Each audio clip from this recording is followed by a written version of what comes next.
Hey everybody, it's George Wooden again from BW Unlimited Charity Fundraising, www.bwunlimited.com. Today, we're going to talk about something I've here for every single meeting I go to. It drives me insane, to be honest with you. I've heard it a lot. The other day I had 3 meetings, and I probably heard it twice in the 3 meetings that I had. How do we attract these people with a lot of money? We don't have those kind of people to come to our event. We don't have them. So how do we get them there? Well, actually, the problem is that you guys, charities, need to stop thinking for your guests. You got to stop thinking for them. I hear it. One, okay, let's do this. Number one, we don't have those kind of people come to our event. Yes, you do. You're just not doing anything to get them to spend that kind of money. The reality of it is how do you expect people to spend their money? You put a $40 gift basket up on the silent auction. Do you think that people are going to give you 100? No. Gift certificates. You put a $50 gift certificate on the silent auction. What do you think people are going to spend? 50? No. 100? Absolutely, positively not. They're going to probably give you 25. That's the reality of it.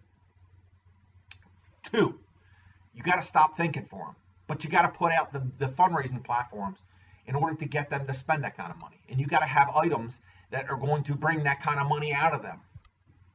Johnny's vacation home that you put up 3 years in a row is going to go down and down and down. They're only going to spend so much money. And the reality of it is when you get so-and-so's vacation home or their beach house, that guest probably knows Johnny and can go to Johnny and say, "Hey, John, can I get your vacation home for a week or a weekend? Take me and my wife, me and my girlfriend, whatever." That's the reality of it. They're not going to do it. They're not going to do it. They need items to bring that out of them. The other thing too is when you have your event at a venue. This is number three. That's right. Number 3. You have your event at a venue like a VFW, American Legion. I don't know, some crappy hall wherever you're at. If you're in Alaska, listening to my voice right now, looking at my beautiful bald head, you can't have it at a lesser venue. You got to have it at a place with a ticket. We talked about the financial hurdle with a ticket that tells people this is really going to be great food. It's a really, really, really nice place. You got to stop thinking for them. In fact, I just had this conversation at a meeting I went to the other night with, I'm not going to say who the charity is. I asked them, it was like 20 people in this meeting, and I asked them in this meeting, the ladies, there was probably about 12 ladies in this thing. I said, hey, let me ask you the question. Ladies, I'm sorry, I said guys. Guys, let me ask you this question. If your husband came to you tonight and said, hey, I'm going to take you out to dinner tonight, would you want to go to a really nice restaurant or the local fire department? It kind of answers itself because, listen, I know nobody wants to go to the local fire department for dinner. They're going to want to go to a nice restaurant. So then why then do charities do it? Take it to the local fire department or a venue like that. It's crazy. It's insane. You don't do it. Don't do it. What are you thinking of? Charities hit the stop button. They stop thinking.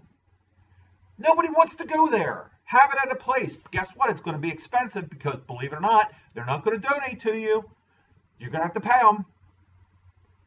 Guys, you got a reality. This is a reality check. This is the reality of fundraising. What people like. Stop thinking like the charity and think about like a guest.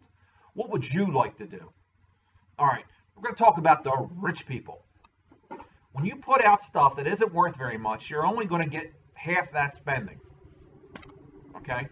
But when I go to these events, I always like to have one of those wax boards. I have one right over there, but my camera isn't pointing right over there. Or I like to have a paper where I draw it out and everything else. We're going to look at this like a pie chart. In your event, the pie chart represents your guests. In your event, the reality of it is 25%, like right here, this part, 25% of the people in the room can afford the live auction. This is the importance of the fundraising platforms. That's right. I'm the one who made that up, fundraising platforms.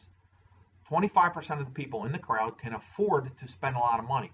Well, how do you get those types of people? The people who can afford to spend an enormous amount of money.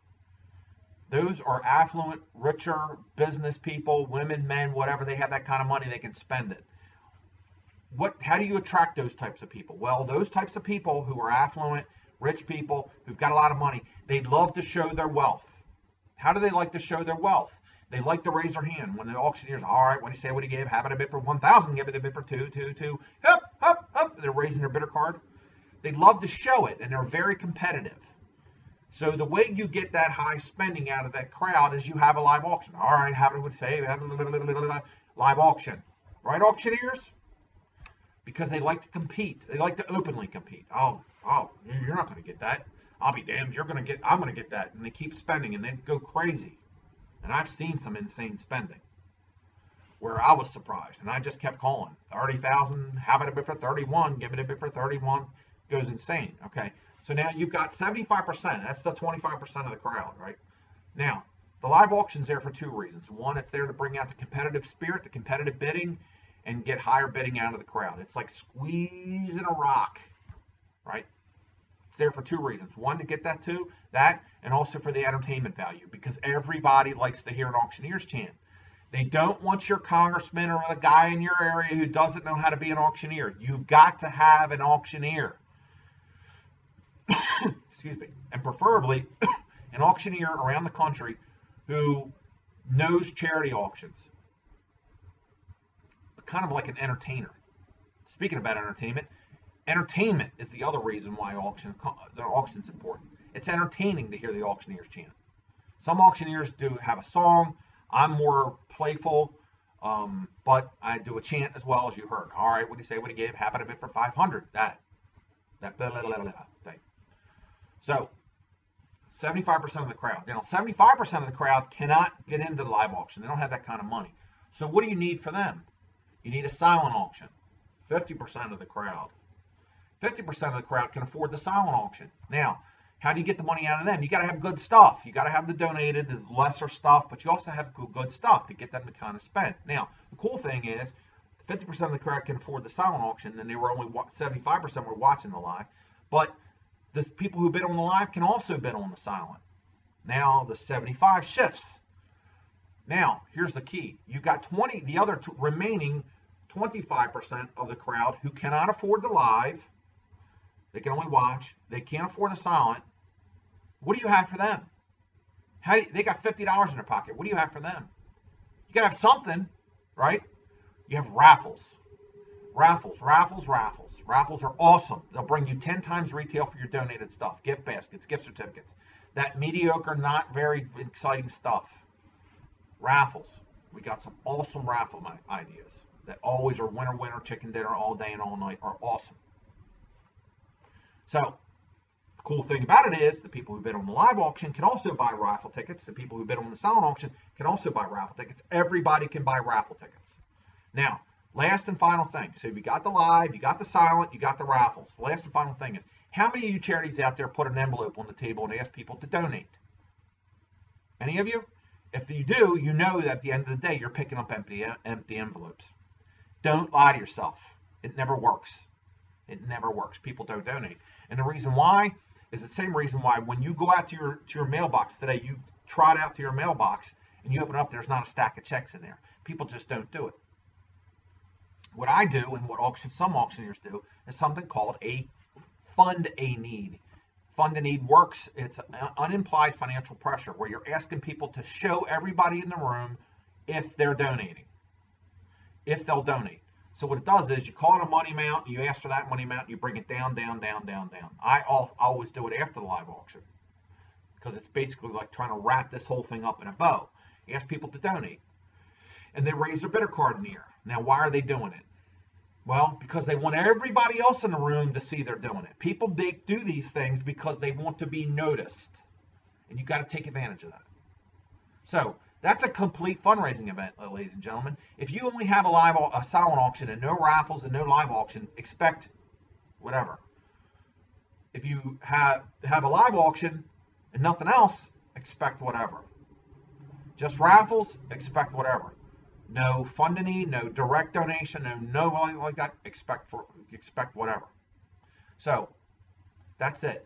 25, 50, 25. Complete fundraising event. That's what success. That's success. Coming from me to you, charities, all my friends and family out there, all my favorite clients, all over the United States. I appreciate you. I'm George from BW Limited, your charity fundraising one-stop shop. Check out our website, www.bwlimited.com.